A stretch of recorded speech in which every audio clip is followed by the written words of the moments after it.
Thanks for downloading a 3CR podcast.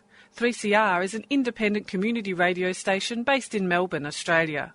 We need your financial support to keep going. Go to www.3cr.org.au for more information and to donate online. Now stay tuned for your 3CR podcast. Evil minds that plot destruction, sorcerer of death's construction. An analysis you'll never hear anywhere else. Anarchist World this week. Australia's sacred cow slaughterhouse. 10 a.m. every Wednesday.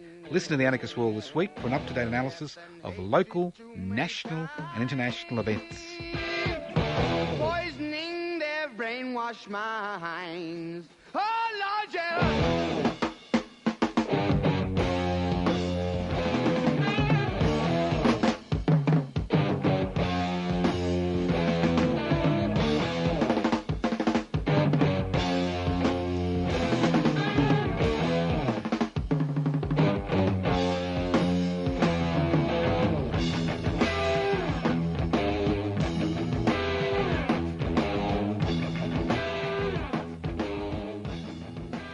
Welcome to the Anarchist World this week, broadcast across Australia on the Community Radio Network. My name's Joseph Toscano. I'm hosting today's program. The program is podcast, so if you're called away, don't despair. The program is podcast. You can access the podcast for the next 2 to 3 weeks by going to 3cr.org.au. The program comes to you via the Community Radio Network, courtesy of Melbourne's Community Radio 3CR. I said before, my name's Joseph Toscano. You wonder what anarchy is all about? No, it's not what you think it is.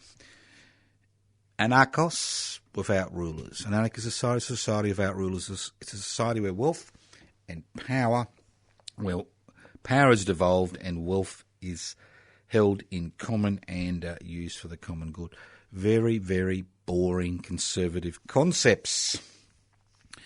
So if you're an anarchist, you're a very responsible, boring conservative person who wants to be involved in many of the decisions which have an impact on your life. And that's what the anarchist movement is about. It's about creating a society without rulers, not without rules. You listen to the Anarchist World this week, as I said before, courtesy of the Community Radio Network. Now, I think we're going to meander along. You know, there are some programs which are exciting and other programs where you meander along. And what I'd like to do on this program is actually not just react.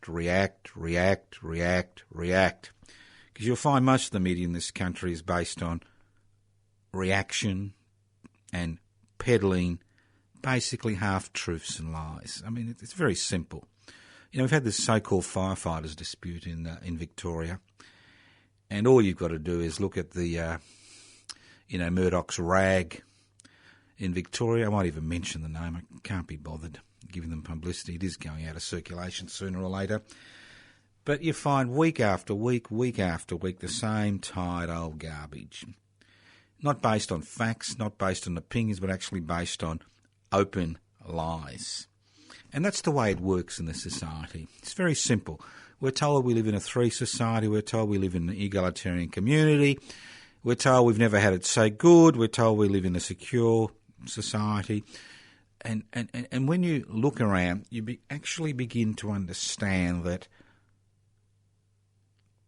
what we are told, to a significant degree, is not correct.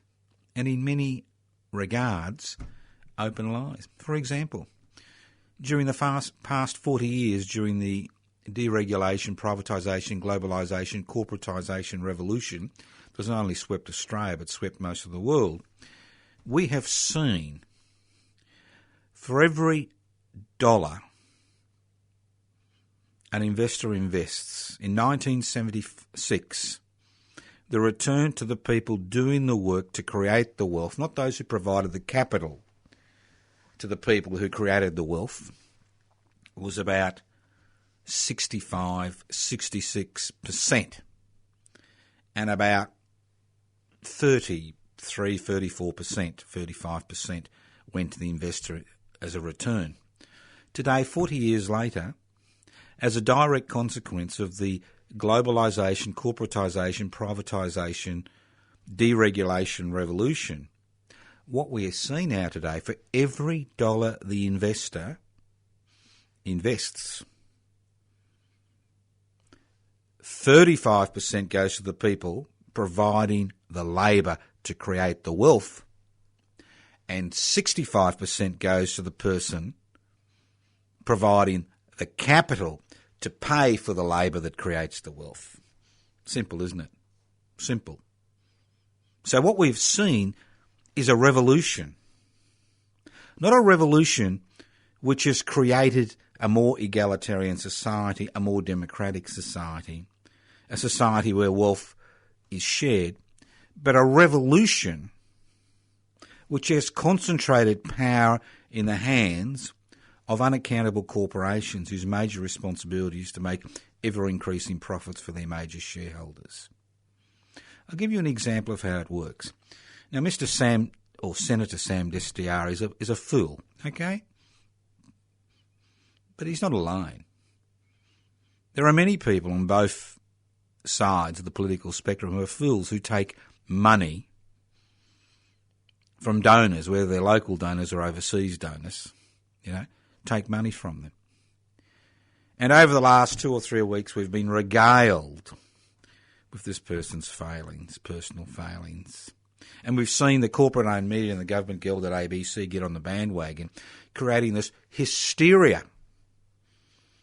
Hysteria, as we see the same hysteria created about the United Firefighters Union in Victoria. Well, at the same time, when the Panama Papers were released, secretly of course, accidentally of course, which showed how some of the richest people in this country and around the world were illegally, not just legally, illegally minimising their tax to nothing. The best the Murdoch rag could do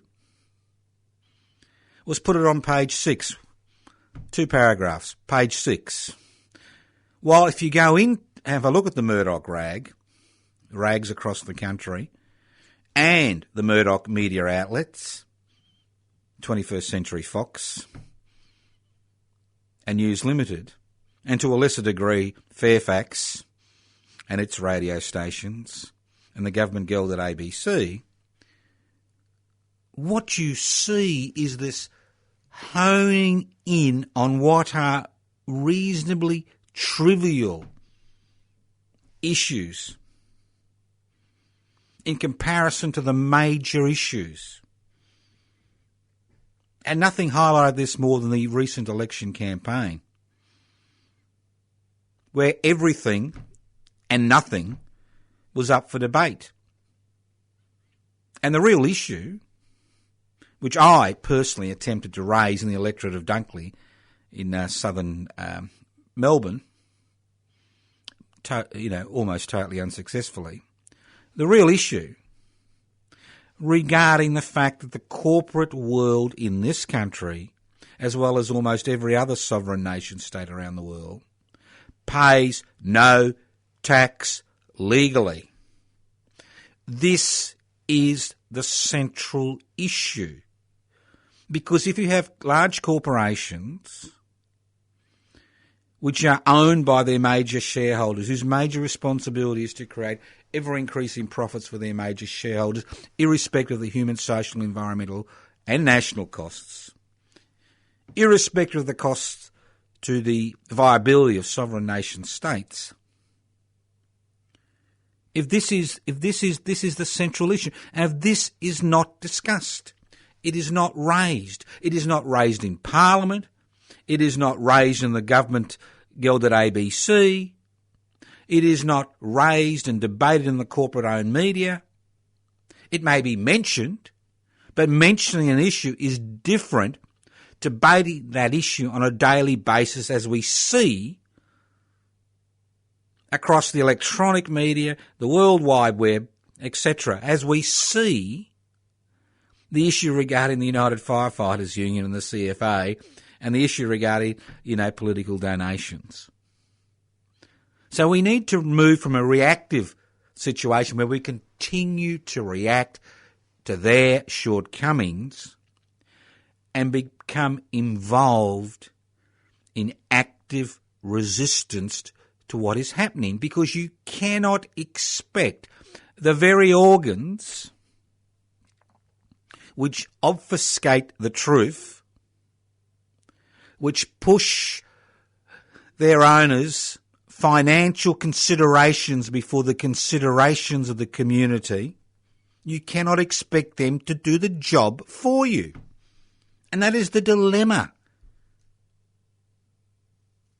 that so-called issue-orientated radical activists face in this community today, expecting the corporate-owned media and the government-gelded ABC to do our job for us.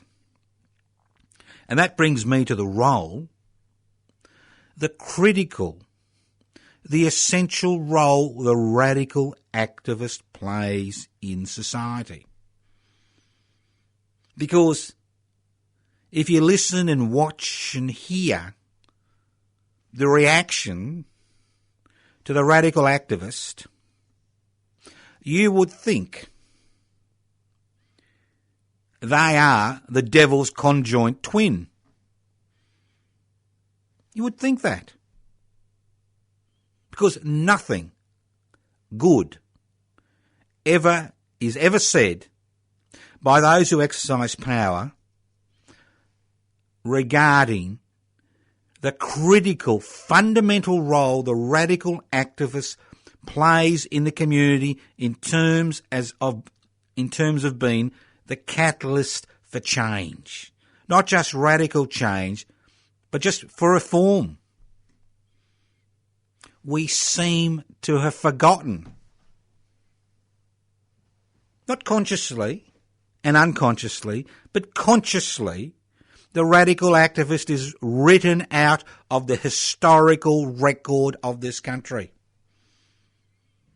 Why do you think we have a minimum wage, which reactionary and conservative elements are fighting against? Why do you think we have a public education system? Why do you think we have a public health system? Irrespective of our personal criticisms regarding various aspects of those systems, we have them. Why do you think we have a social security net? Why do you think we have sickness benefits, a New Start allowance, irrespective of how miserable it is, pensions? Why do you think we have a relatively stable, safe community? And all these things were not given to the community by philanthropic organisations, by those who own the means of production, distribution, exchange and communication. They were created through the blood, sweat and tears of generations of Australians, generations of people who have worked for a whole range of issues, whether it's gender equality, whether it's the eradication of racism, whether it's racial equality, whether it's economic equality. And the radical activist has been at the forefront of that struggle. The struggle for Indigenous rights, the struggle for the establishment of a treaty. And the list goes on and on and on and on.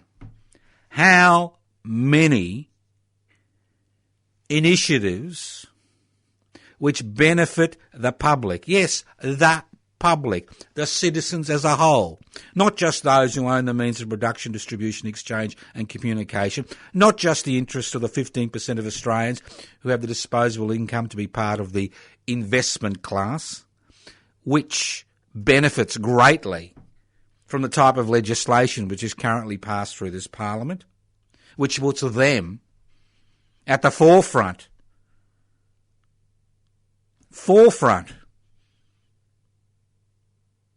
of society in this community today. How many of these initiatives? Not one of these initiatives. They came through struggle, which led to the creation of political parties, which saw political parties take up these issues because they were the dominant issue which were being pushed by the public as a whole.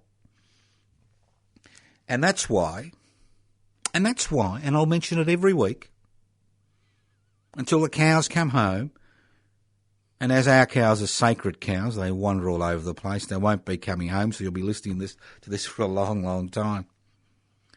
The fact is that if we do not have political forces, both parliamentary and extra-parliamentary, which are willing to put public interests before corporate interests on a daily basis, we will continue to find that the globalisation, corporatisation, deregulation, privatised revolution will continue to suck the oxygen from the public, and will continue to pauperise an increasing number of people in our community, a very rich community where we don't need to have people who are homelessness, where we don't need to have people who are living, on a New Start allowance. I'll give you an example.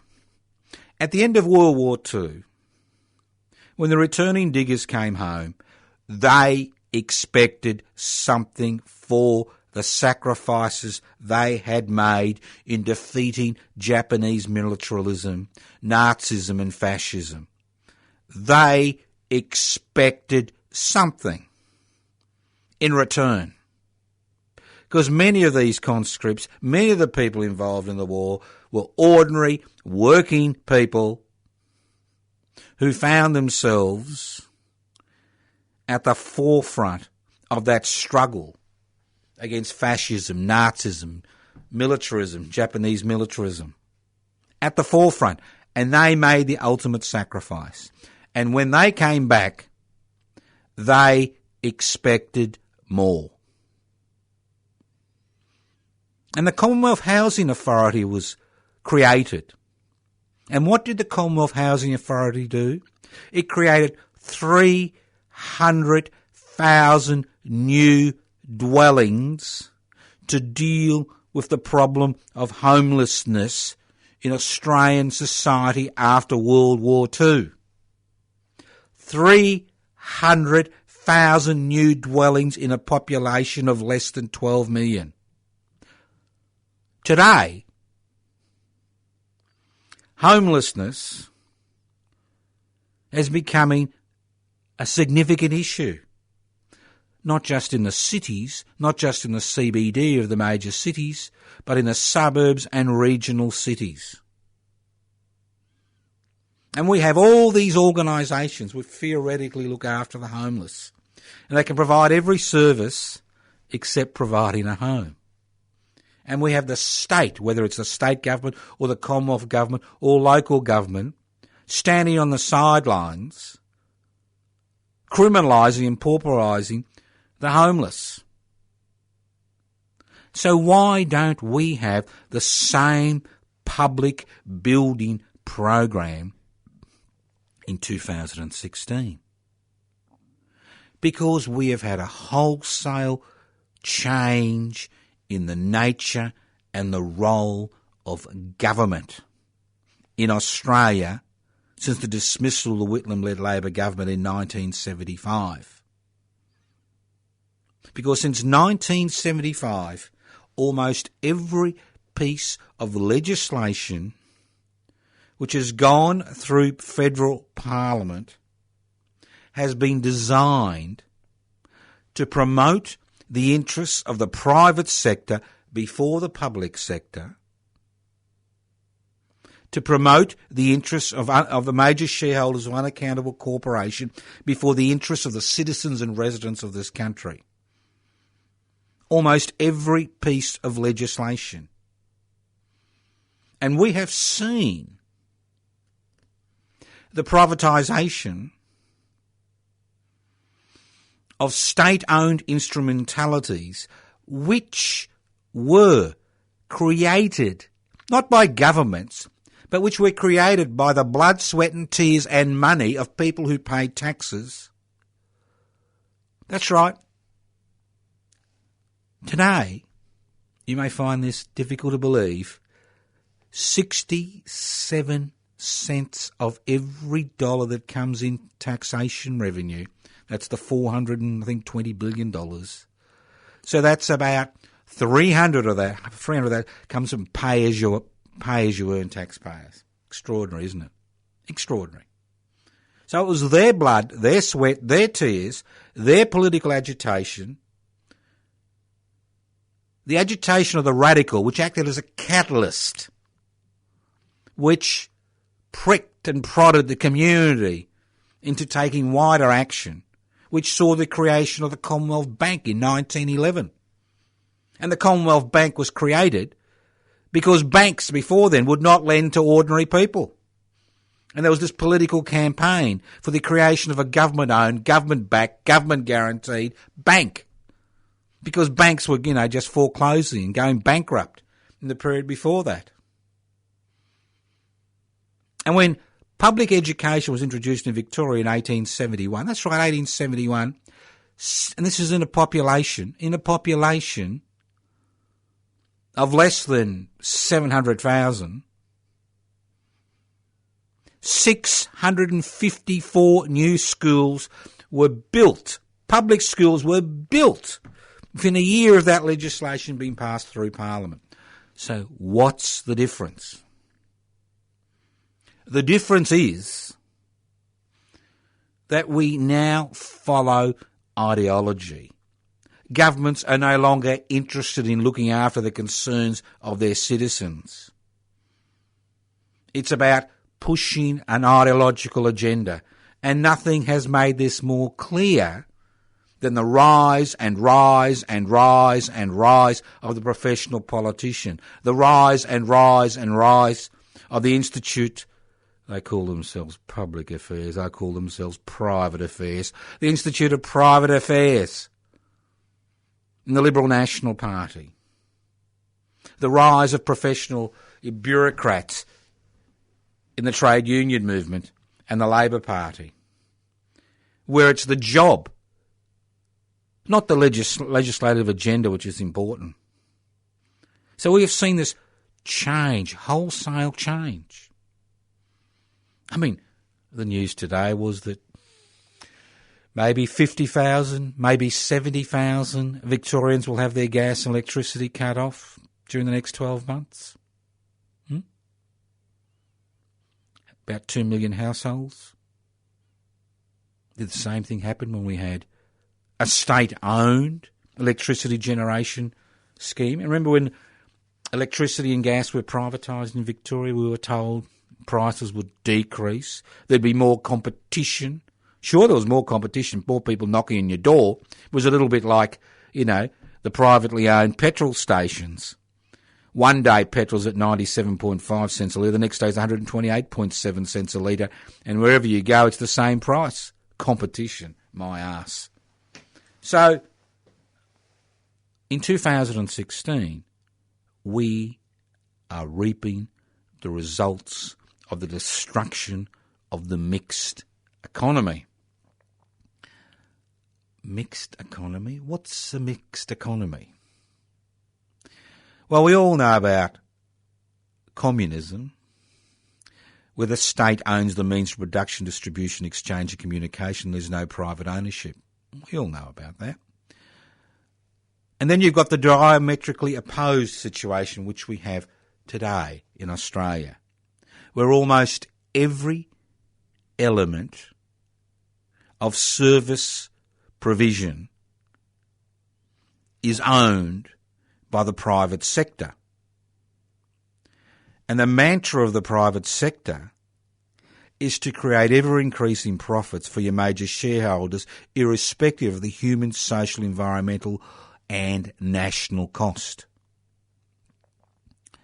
So a mixed economy is where you have a mixture of state-owned enterprises, federally owned enterprises and privately owned enterprises, where you have natural competitive forces, Because when an economy is totally privatised or totally owned by the state, you find that competitive forces are irrelevant, irrespective of government legislation which somehow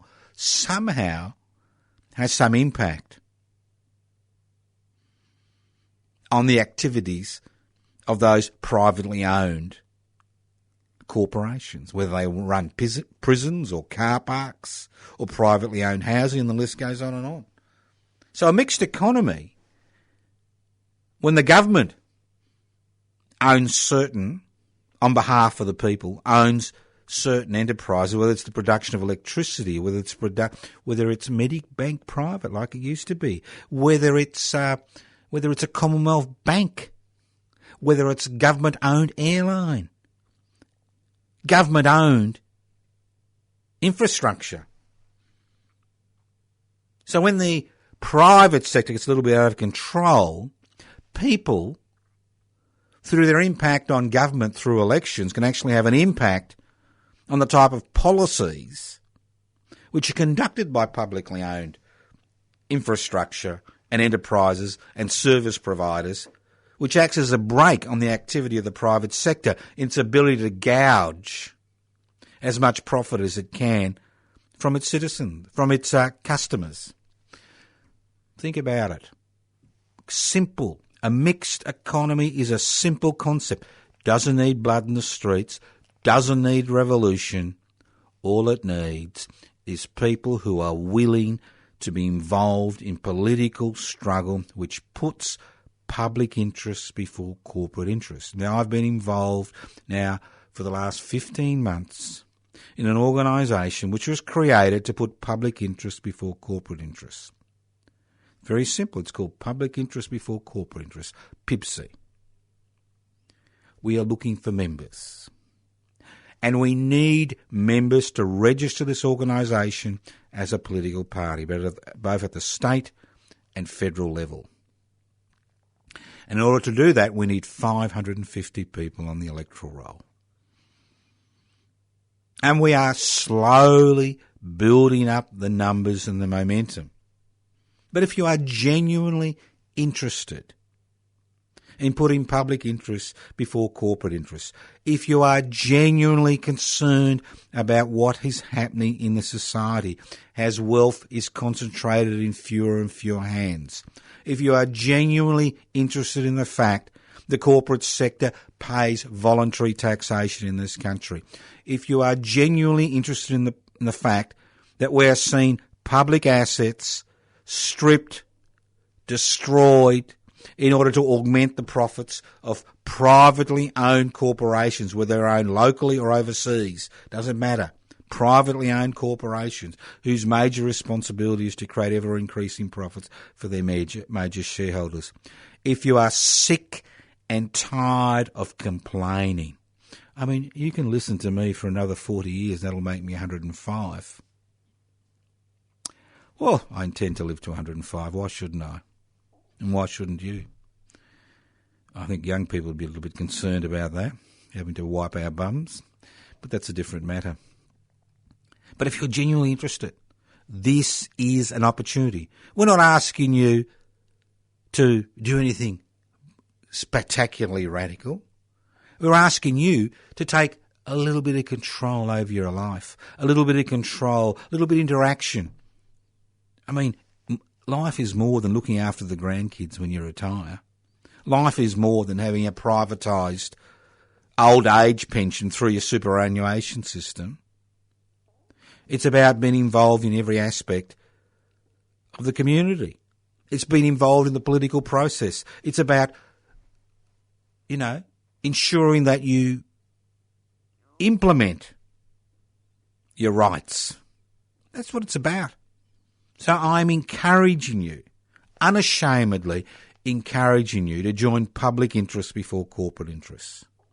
And if you ring me up or if you email me and you complain, I'll say to you, join public interest before corporate interest. Become part of a political movement, a social movement, a cultural movement, which understands that we are a society.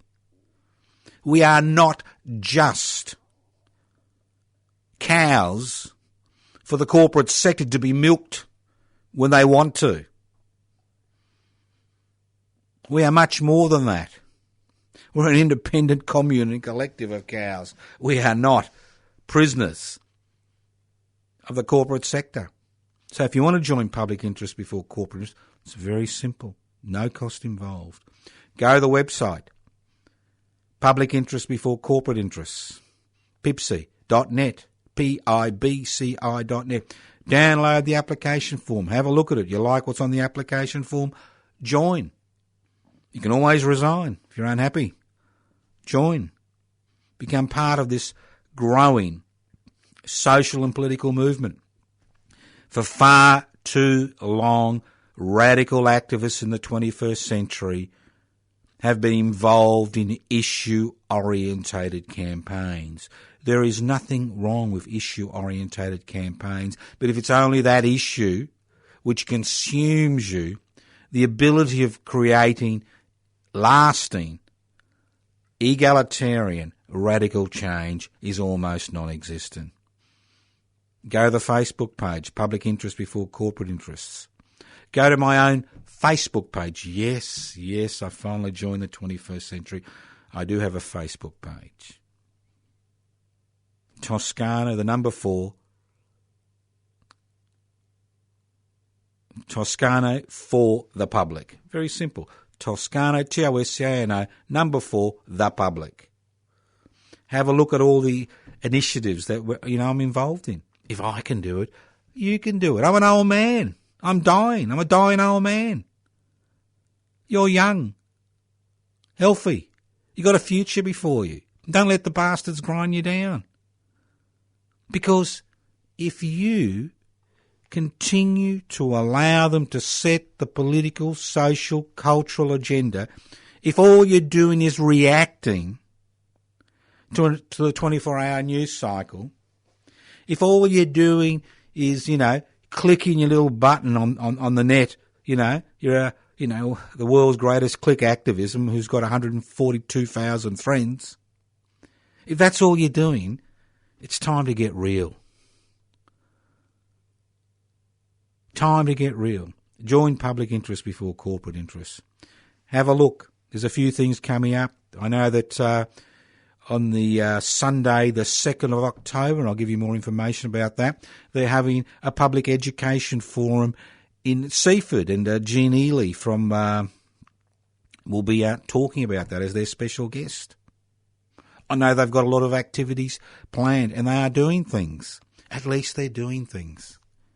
Because what the corporate sector wants, what the political classes want, what the government gilded ABC wants, what the corporate-owned media wants is consumers.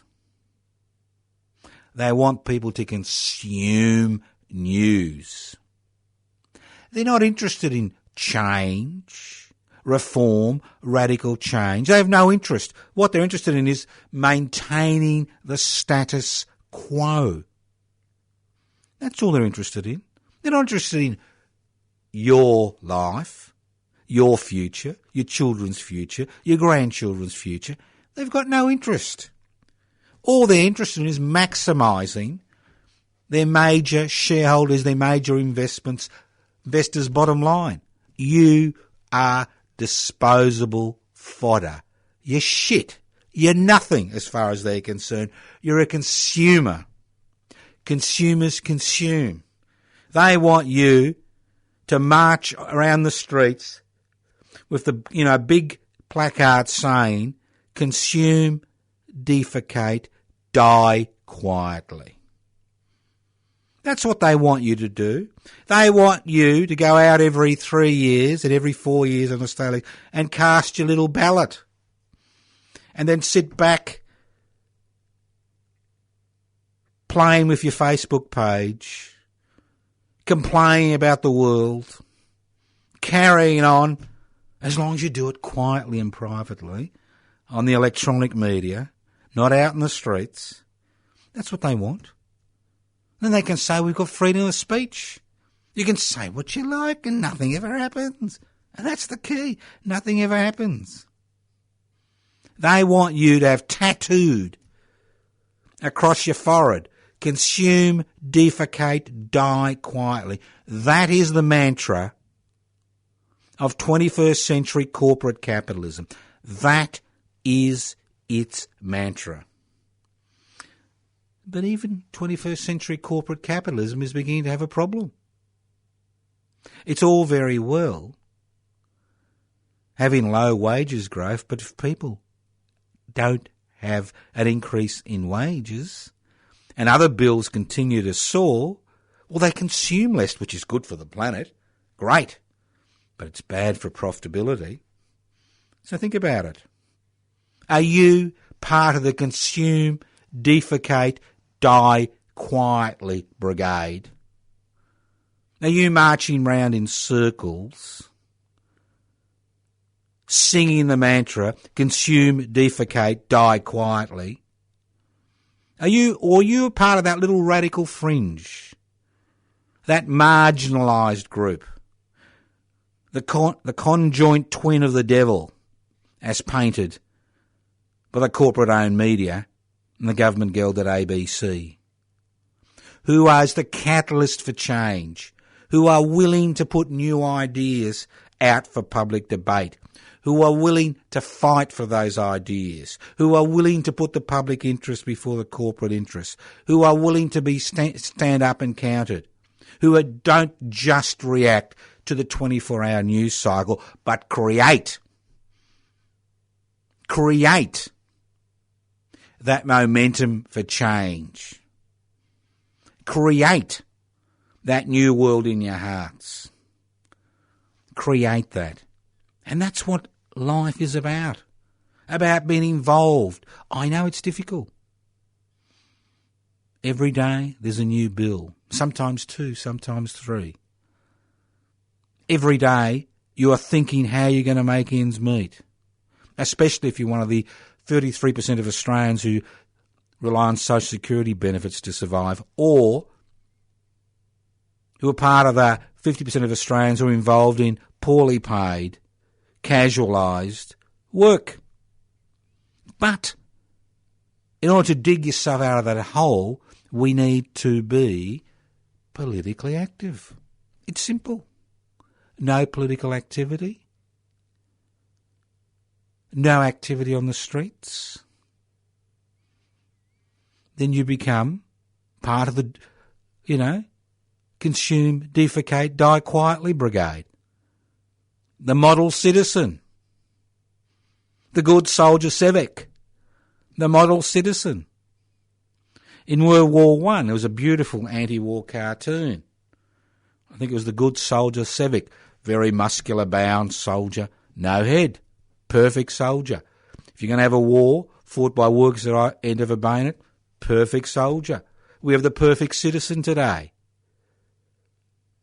who's caught up in their own angst. I was a little bit shocked. It takes a lot to shock me. And I mean, I'm nearly 65. I've been a doctor for over 40 years.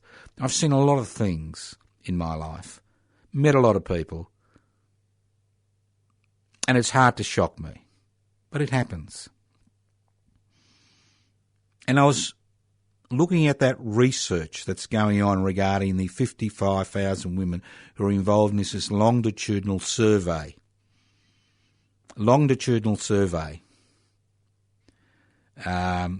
Regarding health matters, both physical and mental. And the shocking news was that when the survey started 20 years ago, 1 in 5 of the women involved in the survey reported, that's 20%, reported that they had anxiety issues. Issues, depressive issues, anxiety issues, psychological issues. 20 years later, that number had grown to 1 in 2. That's 50%. 50%. And when you look at all the available statistical analysis regarding health.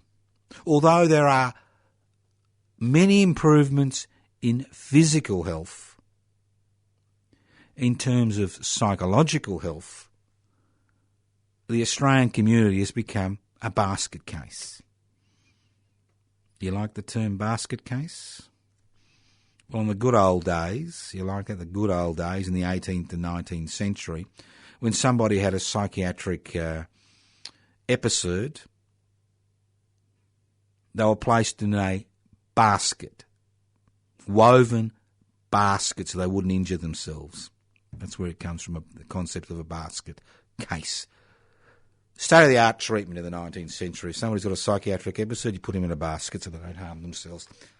You know, the forerunner of the modern padded cell. So what's changed? Well, I'll tell you what's changed.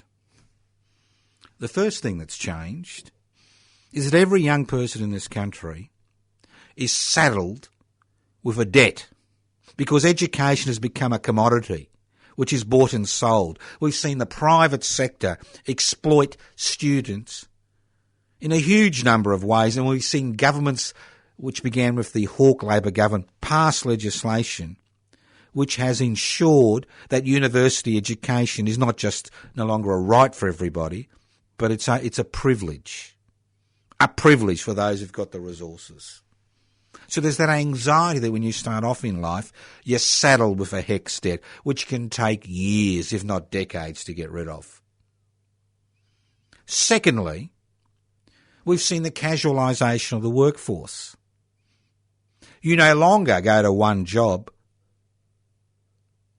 You may have to struggle between 2 or 3 or 4 jobs while, going to university or college or whatever to improve your chances. So no wonder there's increased stress. Then you have all this legislation that's been passed in this country which makes withdrawing your labour a criminal offence, where we see Parliament's major role is going to be in the next few weeks to pass legislation which makes building workers have less rights than somebody who's been charged with importing 150 kilos of heroin into this country. That's right. Star Chamber shit. So there's no viable trade union movement. Less than 1 in 5 workers, and most of them in the public service, are now in the trade union movement. No wonder we see daily, hourly attacks on trade unions in this country, in the corporate-owned media, and to a lesser extent the government-gelded ABC, because they're seen as the last bastions. If we can crack the trade union, if we can, get rid of the United Firefighters Union, if we can get rid of the CFMEU, if we can get rid of these unions which stand up for their members, which have a high percentage of their members in these unions, as we've seen with the destruction of the Australian Metal Workers Union and the Australian Workers Union and many other unions which are pale shadow of what they were, well then we can introduce legislation which underpays people. And that's what the individual contract is all about.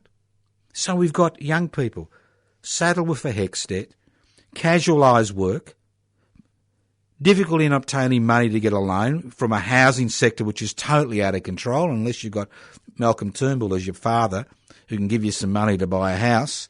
You're stuffed. Then we've got no organisation which are out there to protect you on the workplace, where people are forced into individual contracts, and you wonder why anxiety has soared in this country, why depression has soared, why interpersonal violence is soaring, while families are being ripped apart. You begin to understand all these increasing pressures. And for what? For one good reason. One good reason. To increase the profits of unaccountable corporations, to ensure that 1% of the population owns 40% of the wealth and 40% of the population in the land of milk and honey, the land of Oz, the land of opportunity, the land of fair go, owns 1% of the wealth and all the associated community, social, cultural problems where we turn on each other and think the other is the problem. The person of a different religion, different gender, different sexual orientation, different colour hair. And that's why, as I said before, I'm involved. I'm a secretary and convener of public interest before corporate interest, and I encourage you very strongly to think about joining. If you're not on the net, you can't download, don't worry. You can ring me on 0439 395 489. Leave a message. Tell me where you want me to send the application form. You can write to us at Post Office Box 20, Parkville 3052. Now let's move on, because we have a very important subject I want to talk about. After 13 years of struggle, the Tunnerminnerwait Maulboyheenner Commemoration Committee can finally say that the monument to Tunnerminnerwait and Maulboyheenner, two Indigenous freedom fighters, were executed in Melbourne, the first people publicly executed in this state, on the 20th of January 1842. Their monument is ready, and it'll be officially opened at 2 p.m. on this Sunday, the 11th of September, at the monument site, which is at the corner of Franklin Street and Victoria Parade, next to the old Melbourne City Jail, not far from the Melbourne Baths, across the road, on the same side as the road as RMIT. You can't miss it. The building is nearly finished. When we formed the Tunnerminnerwait and Maulboyheenner Commemoration Committee, we had 4 aims. To hold a yearly commemoration on the 20th of January at the site of the execution took place. That's where the current monument is, to Tunnerminnerwait and Maulboyheenner. To acknowledge the injustice of what happened in January 1842. To highlight the unfinished business that exists between Indigenous and non-Indigenous Australians. And those of you who think it's a matter of, I've just mentioned it in the preamble to the Constitution, so it has no legal enforcement, think again. And to work towards the establishment of a significant public monument to publicly acknowledge to what happened on that fateful day. So why is it important? Why is it important? Is it just another, place to collect pigeon droppings? It's important that all those people who have attended all those commemorations to join us at 2 p.m. on the Sunday the 11th at the execution site at the monument site, corner Franklin Street and Victoria Parade. It's interesting that the Melbourne City Council can't, although they funded the project and organised the project and have provided the land for the project, they can't bring themselves to call it a monument. It's a permanent marker. I like that. I mean, the significance of this monument goes far beyond its presence. When the Gurindji walked off Vesties and began their sit-down strike 50 years ago, it heralded the beginning of the modern lands right movement. When the High Court in 1992, almost 25 years ago, found as a result of Eddie Mabo's historic legal challenge that native title had not been extinguished by the colonisation process, land rights and a treaty were put at the centre of the political debate in this country. The establishment of the Tunnerminnerwait and Maulboyheenner monument in the CBD of a major Australian city to men who paid the ultimate price for resisting the colonisation process puts the frontier wars at the forefront of the reconciliation process between Indigenous and non-Indigenous Australians. Publicly recognising the resistance against colonisation is pivotal to kickstarting a stalled reconciliation process that is based on justice, not charity. And that's the key. Now, this hasn't been an easy journey. People may think it's an easy journey. It's not an easy journey. It began in 2004 as a result of the whitewashing of the brutality of the colonisation process by powerful political and media forces in this country who continue to rail against the establishment of a monument. That's why it's called a permanent marker. Who continue to think that this is wrong. Who continue to deny this country is a black history. Who continue to deny the brutality of the colonisation process. It's a long journey that's taken many twists and turns. Even 2 to 3 weeks ago, we were negotiating and pushing for a more radical interpretation of what occurred. Because what occurs in these situations is history is whitewashed. History is watered down. And the radical activists who are involved in bringing that historical account to the public attention are written out of that story. And that's why it's important that all of you who support this monument to the frontier wars, who would like to see monuments like this across the country to the tens of thousands, if not hundreds of thousands of men, women and children who were dispossessed, brutalised, murdered during the colonisation process, join us on that day. Because the establishment of this monument in the Melbourne CBD,